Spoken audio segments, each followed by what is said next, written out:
We're reading Addicted to You. I don't know why, this is just the book I decided to start reading. And how far through am I in? 36%. I have to say, this feels very Magnolia and BJ. I don't know what it is. It's just really giving the toxicity of Magnolia Parks. But I'm eating this up. I'm enjoying this so much more than Magnolia Parks. It's so messy. And I'm so angry at both the characters because they're so stupid. I'm sorry, the miscommunication, what is going on? She's constantly like, I just want him to want me, but he never will. And he's constantly like, I just want her to want me, but she never will. I'm like, I need you two to sit down and have an open and honest discussion. Because you're telling me these two people, these two characters, know every dark, dirty secret about each other, and yet they can't have an open and honest conversation about their feelings. It's so annoying, but it's just so juicy. Everything that's happening, I'm like, oh my god, like this, right. I don't know if I'm in the majority with this opinion. I feel like she is worse than he is, because for being an alcoholic, he's really quite highly functioning, and yet she is barely functioning as a sex addict. It's really like, it's worrying, really quite genuinely worrying. And her mindset, thing is, I feel like we haven't got into the nitty gritty as to why he started drinking and why she started having sex. All I know is they had sex when they were 14 years old. And like, listen, I know people who lost their virginity at 14, and it genuinely disgusts me. And it's listen, everyone's got different ways of life. Everyone's got, it's as an adult, the idea of 14-year-olds having sex disgusts me.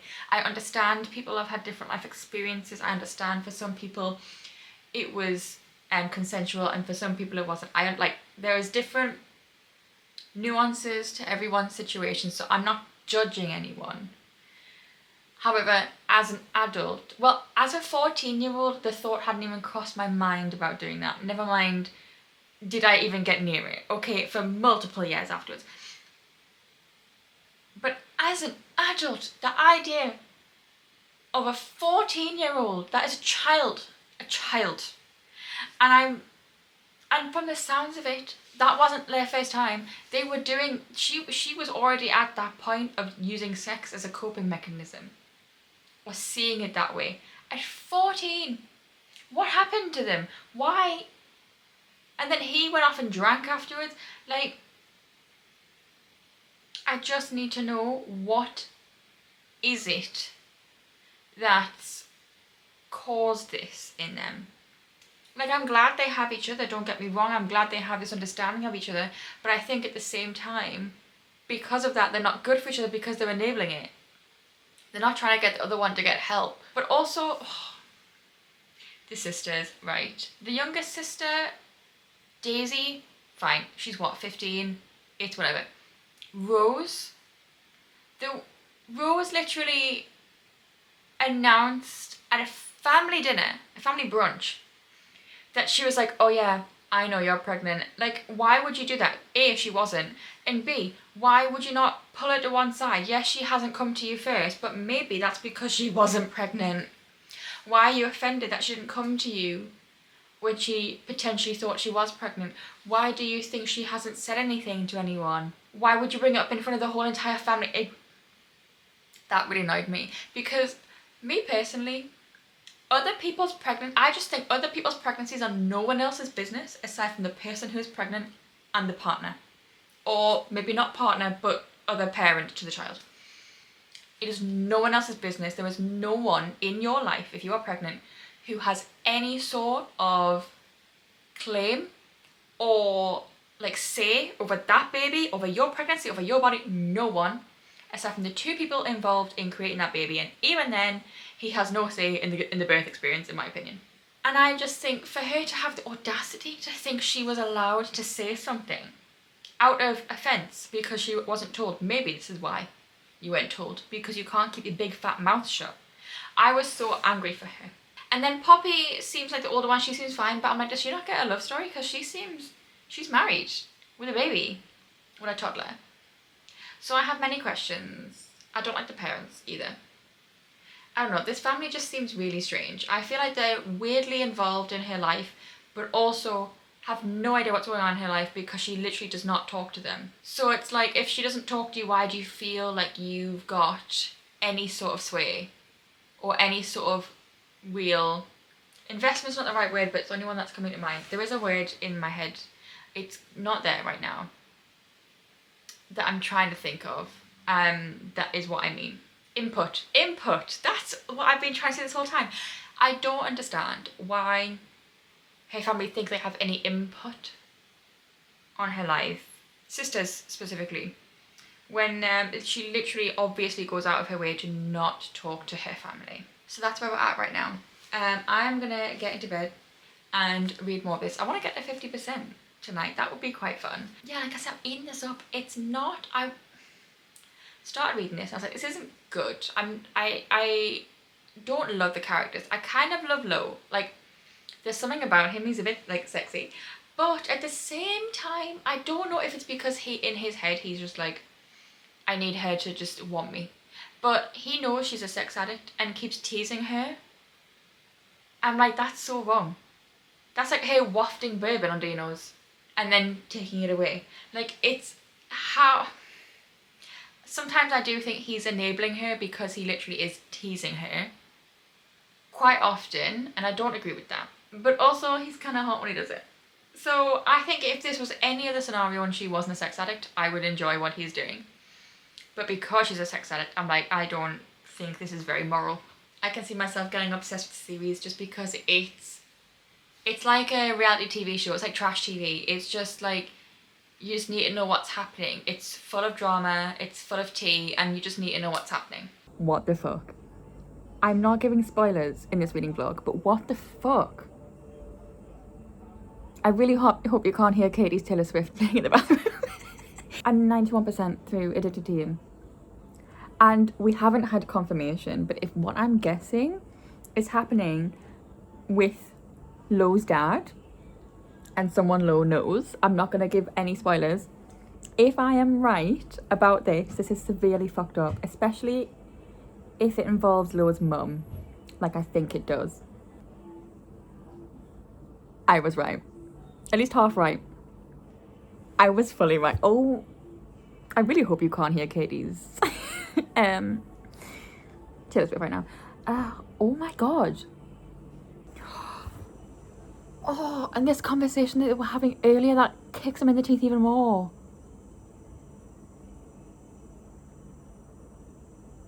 I am shocked. I'm shocked to say the least, but now it makes sense. The intentions of this person make sense because it came out of nowhere and it was a bit weird. Oh my god, it gets even worse. It gets even worse. I'm so glad that finally Lily is being the strong one, because this whole time Lily's been really just like, Lo was the one to make the decision to get better first. Are you okay?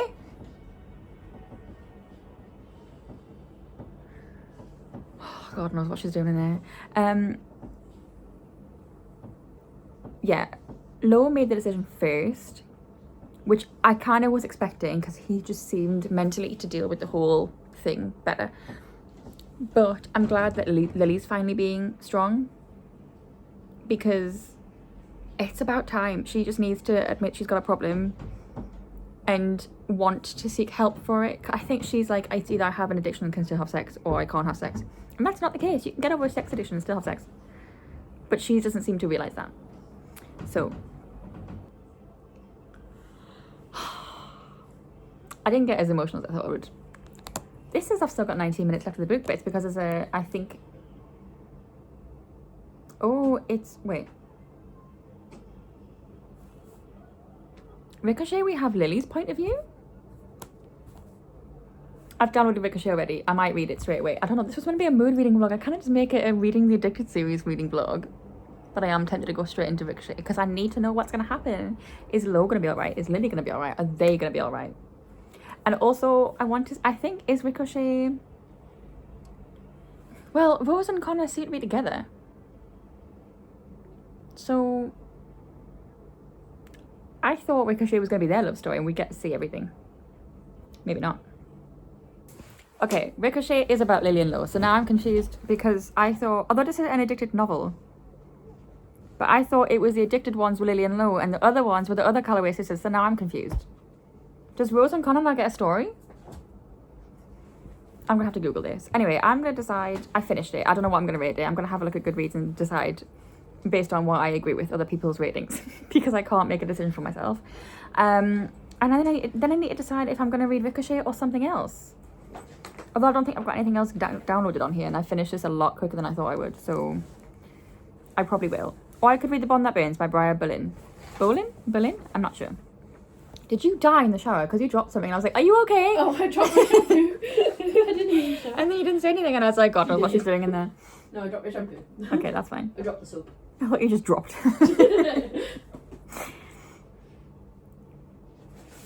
Okay, I might read Ricochet since it's downloaded.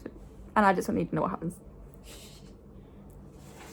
But that was wild. I wasn't expecting that. I'm glad. I had a feeling that it was gonna, like, end the way it did. It's just the things we found out I wasn't expecting to find out.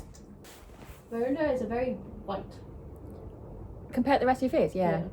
They are very light. We've just realised Katie's been using a retinol eye cream twice a day. Every day. Every day. And I've just told her off because that's not good. I love it. I'm glad that you love it. It is, I mean, it is, like, not a... But it's a retinol. So, like... Yeah, man, it'll be fine. It won't be fine, it is fine. It is fine. It's just... I've used it every fucking your day. poor under eyes. They're very soft. And makeup goes on lovely on them. Oh, I well. never get any creasing in my concealer. Ever. Oh, they're very youthful then. I always get creasing. Maybe I've got like the under eyes of a 5-year-old because I've been using retinol every day. You just de-aged yourself by 20 years. Literally. Because I've been using it all day. Because you've been using a retinol eye cream twice a day every day. I've done some research. So, this one is an addicted one. I thought the addicted ones were all called Addicted. I'm wrong.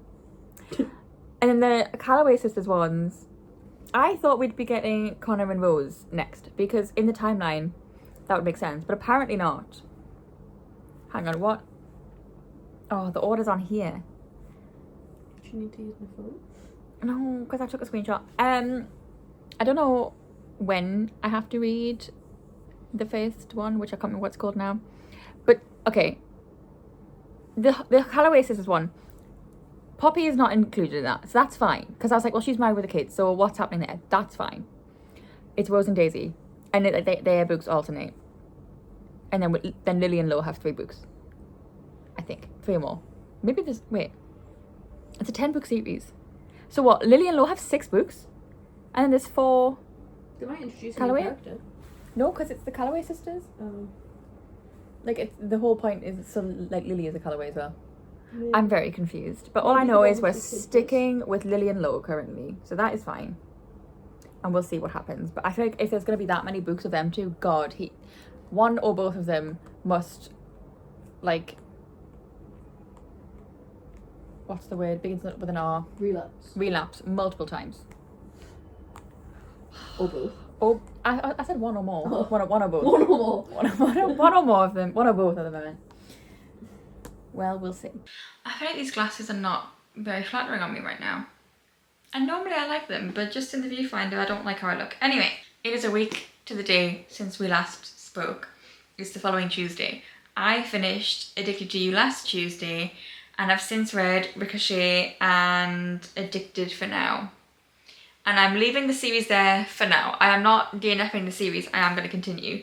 But where Addicted for Now ended, it was a nice break, because now we're going on to the Calloway sisters books. So yeah, with this being a mood reading vlog, I didn't want to make it an Addicted series reading vlog, because then I also would have felt like I had to read the full series. And at one point I thought, yeah, let's just binge the full series, but now I'm like, no, the first 3 was a nice little capsule. I'm looking forward to Rose and Connor's book, which is the next one to read. But I'm happy to take a break from it for now. This is going to sound really weird, but I feel about the Addicted series the same way as I feel about Haunting and Hunting Adeline.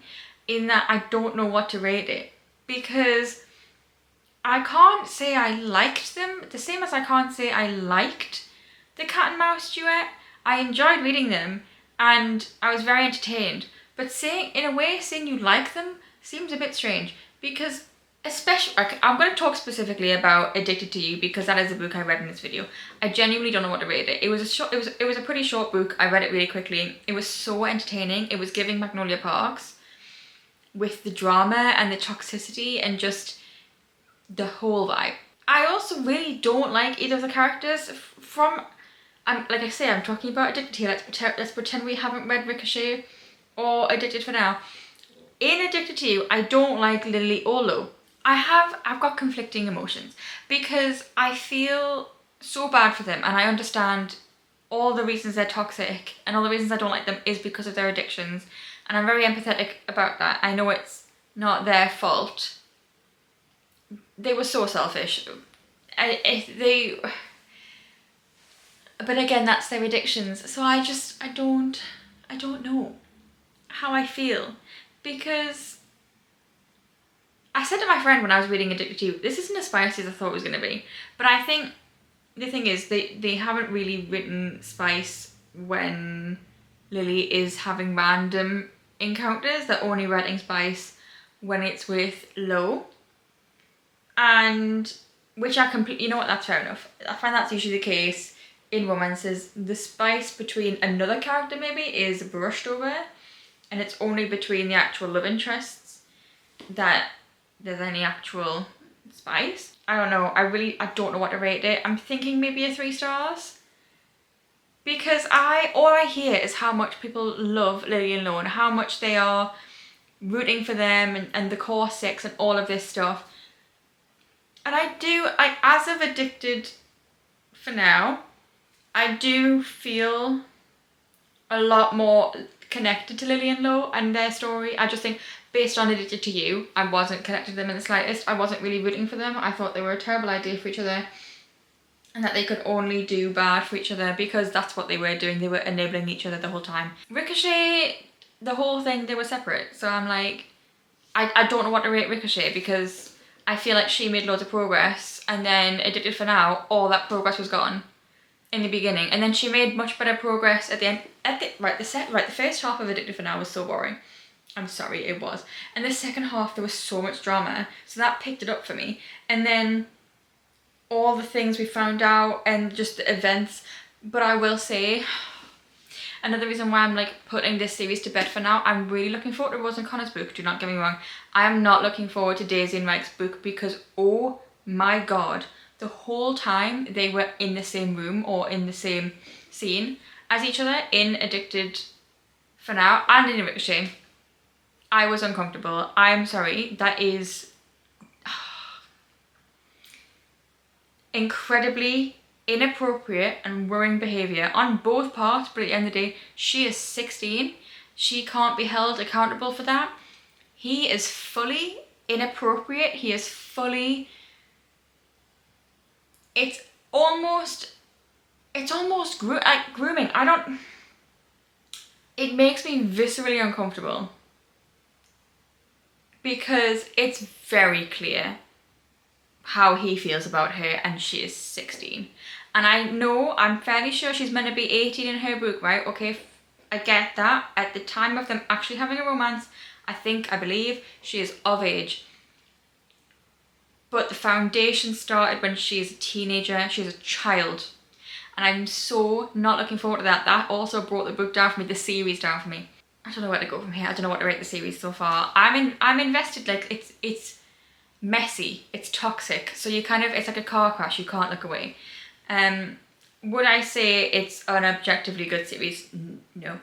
Anyway, we moved on yesterday night to Quarter by Nevessa Allen, because I could listen to a little bit of the audiobook, and I was like reading it on my Kindle on the way home from work. Like, I was sat on the bus and I was like, I just need something to do, so I downloaded the Kindle version and I listened to a couple chapters.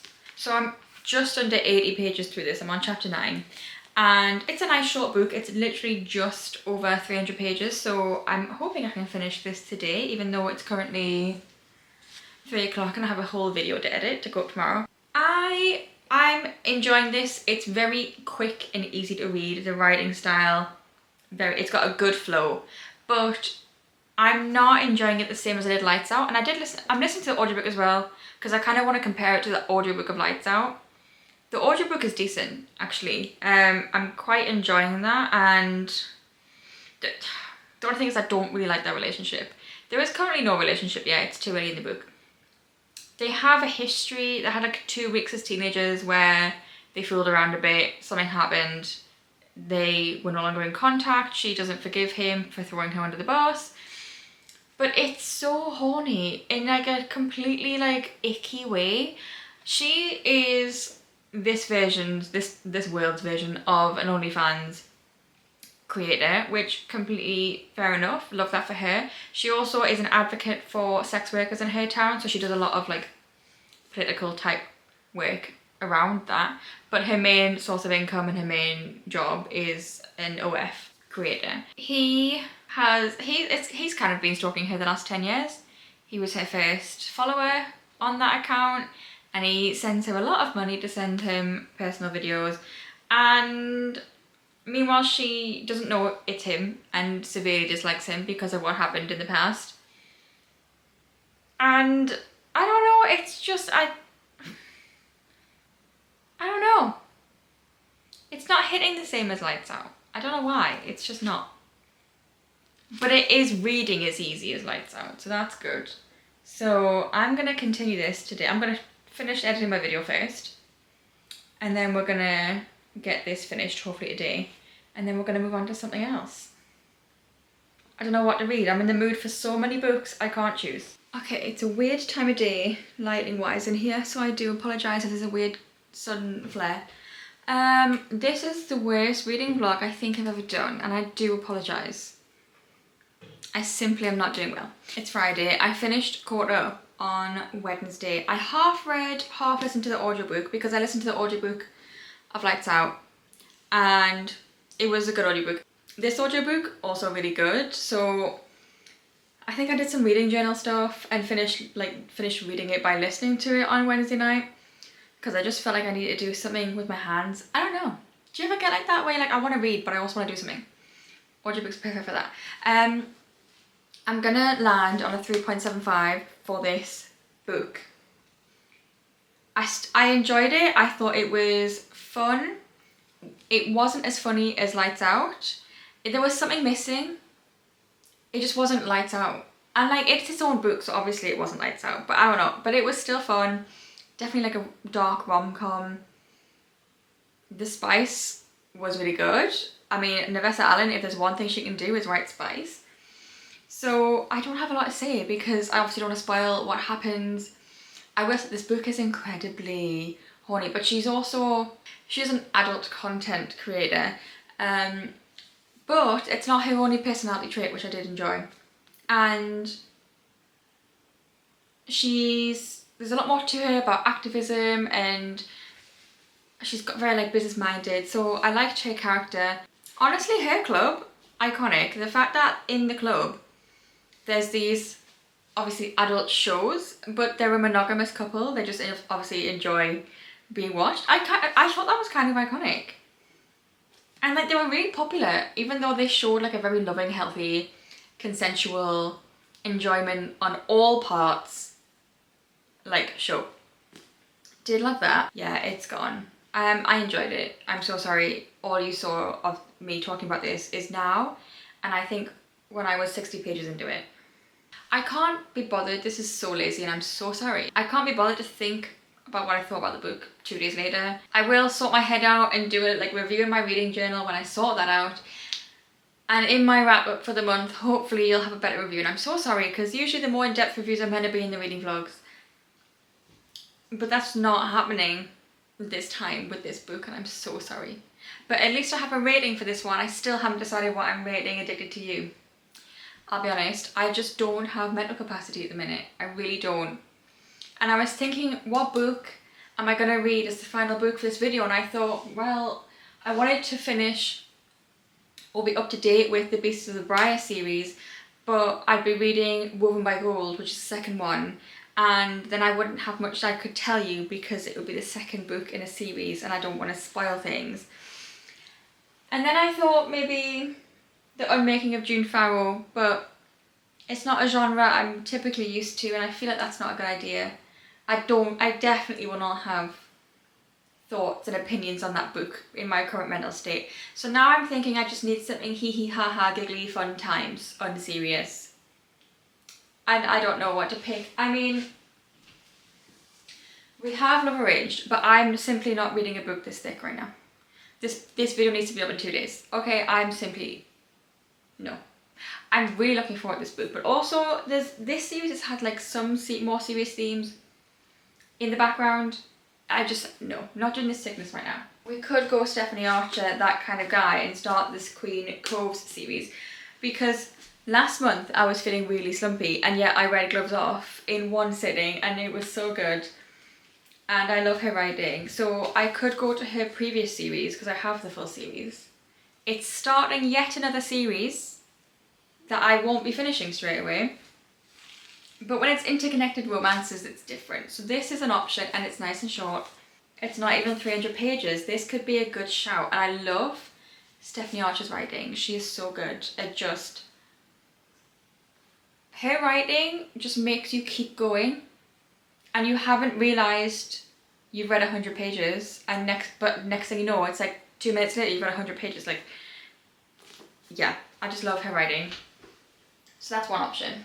We've got The Roommate by Rosie Danan, but we've already read just one book where the female main character does OnlyFans. Do I need to read one where he has an OnlyFans? I don't know. We'll see. This one also could be short and fun. But I've not read her writing before, so it's a risk. We also could start Praise by Sarah Kay and start with the Salacious Players Club, because this one will be short, this one will not be serious, this one could be fun. I feel like I need something that's like gonna keep me hooked, you know? On that vein of completely unserious, giggly fun time entertainment, we could continue with this series and read Between Love and Loathing. But this one is thicker. I don't know if I don't even have the capacity for a book this thick. But this would be a very quick read, I think. I'm gonna put this one back for now. We've also got Illicit Temptations by Katie Roberts, which I think is 2 books in one. It's very short and it's basically just smut. This is gonna sound really strange, but me just holding these kind of like a baby is really comforting me right now. I know that's pathetic, but it's really comforting me right now. I don't know what it is. I just need comfort right now. I'm not doing well. I'm so tired. I'm gonna go for this because I've read her writing before and I don't even know what it's about. Oh, it's fake dating / fake fiancé. It's less than 300 pages. We're going with this. I love her writing, so we're going for Stephanie Archer because every time I've read one of her books, I've just flown through it. It's felt so easy to read. My brain has been able to be switched off. I know what's happening. I'm having fun. So we're going. This is what I need right now. Okay, last night I got up to chapter 5. Just over 50 pages into the book. So the premise so far, we've got Avery, who is a manager of a restaurant and she absolutely loves her job. She's a workaholic, but not in like a bad way, I wouldn't say. She just absolutely loves her job and she wants one day to own this restaurant and buy it off the current owner. She anyway gets told the owner's gonna sell it. And she's like, wow, this is 5 to 10 years earlier than I was expecting, and isn't really able to get a business loan to buy the restaurant, but it's being sold whether she likes it or not. And then we have Emmett, who is co-owner with one of his brothers, I think, maybe all of his brothers, I don't know, of this like construction business. So he's like the business side, his brother's more the construction side. And he's decided to run for mayor because they live in this really small town where if anything happens extreme weather-wise, everything shuts down. And the mayor currently is doing nothing about it and Emmett's sick of it. So, and he's got other reasons for why he's wanting to sort out the town basically. So he's decided to run for mayor, but he's not doing well in the sort of voting, because everyone's like, well, you're single, you're a bit of a playboy, why would we want you to be mayor? So he's now asked Avery to be his fake girlfriend, and he will loan her the money so she can buy the restaurant and he can be mayor. That's the premise we're at the minute. Currently she has not yet said yes, but realistically she's going to, otherwise what would be the point of the rest of the book? She hates him. She really doesn't like him because she sees him as being really arrogant and egotistical and just really up himself. But she does say he's handsome, so clearly she likes him in some way. So that's where we're at. I was really tired last night. I only read for about an hour and I was struggling to read the last few pages. I was like, God, I was like trying to keep my eyes open. So I'm gonna sit down and read some more of this now and see if we can get any further in, maybe get some romance starting. I like the premise though, I like the premise. And I kind of like Emmett, even though if this was just her point of view, I wouldn't be bothered about Emmett at the moment. He does seem arrogant, but when you're in his point of view and you see what he's really like, he's just, he has charm and he's like, well, I'm going to use it to get what I want in my business and in life. And he's just kind of using what he's got, and fair enough. He's successful. But as when you're in his point of view, he's clearly got a lot more to his character. So I do quite like Emmett at the minute. But I love Avery. She's just really sweet. The way her whole, because being a manager of a restaurant, you wouldn't think is, you wouldn't naturally think, oh yeah, that's changing people's days, that's changing the world or whatever. But the way she makes sure everyone who comes into the restaurant, whether it's tourists or locals, if they're having a bad day or whatever, she tries to just turn it around, and that's the pride she finds in her job. It's just really sweet. I really like Avery. She seems like a very like kind character. So that's where we're at. Let's read some more. Also, this is completely unrelated, but look how shiny and shimmery my eyeshadow is. It's an Urban Decay Moon Dust. I got it in Sephora in Manchester. We have a Sephora here, it's just we happened to go in. But I'm like, oh my god, it's so sparkly. Oh my god, I'm obsessed. I forgot to bring my little light down. I'm not going back upstairs for it, I'll be honest with you. I'm over halfway. I've got less than 100 pages left. I'm on chapter 20. And I've just kind of been reading this on and off all day. Read a bit this morning, had lunch, read a bit this afternoon, played Animal Crossing. I'm planning to finish this tonight. It's 8 o'clock. So I'm hoping this should be finished by 9:30, which would be lovely. Yeah, I'm really enjoying this. I'm loving Emmett. Emmett is like, the whole reason it's called That Kind of Guy is because he's been told by his best friend and his ex that he's just not the kind of guy to settle down. He's not a family guy. And I just think, why are you letting them tell you? Like, when you find out what his ex did and who with, I'm like, his whole motivations, I don't understand. I think Emmett must be the nicest, most patient, most understanding man ever. After all of that. I'll be honest with you.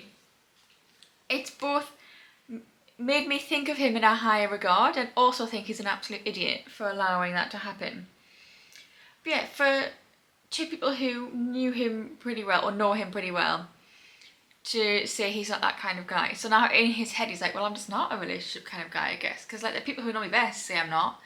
So he's constantly doubting himself. Then he's met someone who was just absolutely perfect for him and he's like, I really want her. And he is so down bad for her. Like, he's getting excited over domestic things. Like her opening his front door with her own key is making him like giddy. I love that. I love when a man is like so excited about like monogamous things and so excited about just domestic, everyday relationship things that aren't actually a big deal, but when like they are. But like, so yeah, I'm kind of obsessed with Emmett. I think he's adorable. I love him. He's just a lovely man with a heart of gold, quite frankly. And even the ring he picked for her. Like every time I've read A Marriage of Convenience, it's just been like a whatever ring. Or just like, if it's a billionaire, like the biggest ring he could find. This is like what I would give, like for appearances, I would have, like my fiance would have like a massive sparkly ring. It's never a ring that actually the person would wear, that they would want. But he went out of his way. He spoke to her best friend and found out exactly what, like she showed him photos of exactly the style of ring. He drove 3 hours away to the nearest like city to look at rings similar to what her friend showed him and bought her a ring that was perfect for her. And this was when he wasn't even obsessed with her. This is just, he was like, well, I want her to have a ring that she actually wants.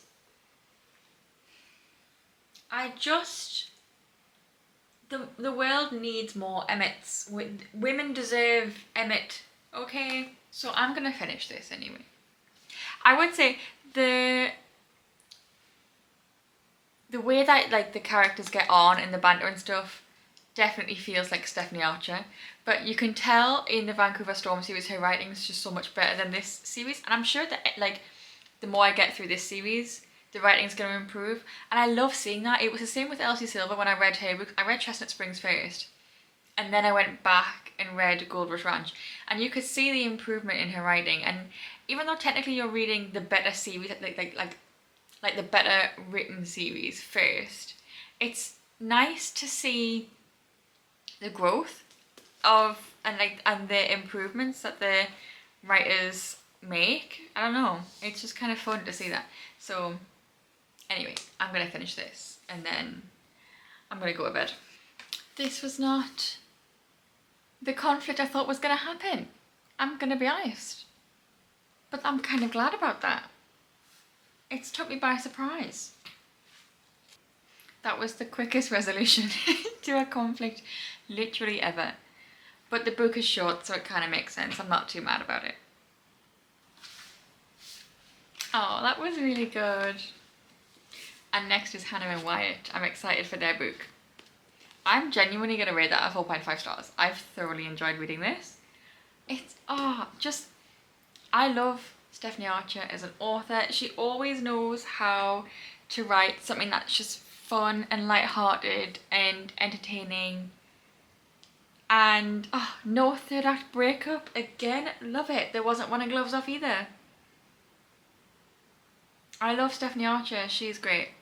She just knows how to make a light-hearted, fun, fluffy read with some good spice. Some of the language used in the spice, button being one of them, wasn't a fan of that. She's definitely upped her spice game in more recent books. But yeah, I'm rating that 4.5 stars. I thoroughly enjoyed this. This was so good. Such a good start to the series as well. With that being said, that is the end of this video. I hope you enjoyed, even though it's probably my worst reading vlog today, and I do apologise for that. My brain is just simply not in existence currently. My brain is vacant. It's not there. It's not existing in my body currently. I don't know where it is. Someone clearly took it. I don't know who. Please give it back to me. I kind of need it. And with that, I'm gonna go. So yeah, like I say, hope you enjoyed. If you did, give the video a thumbs up, subscribe down below if you haven't already, and I will see you in the next video. Bye!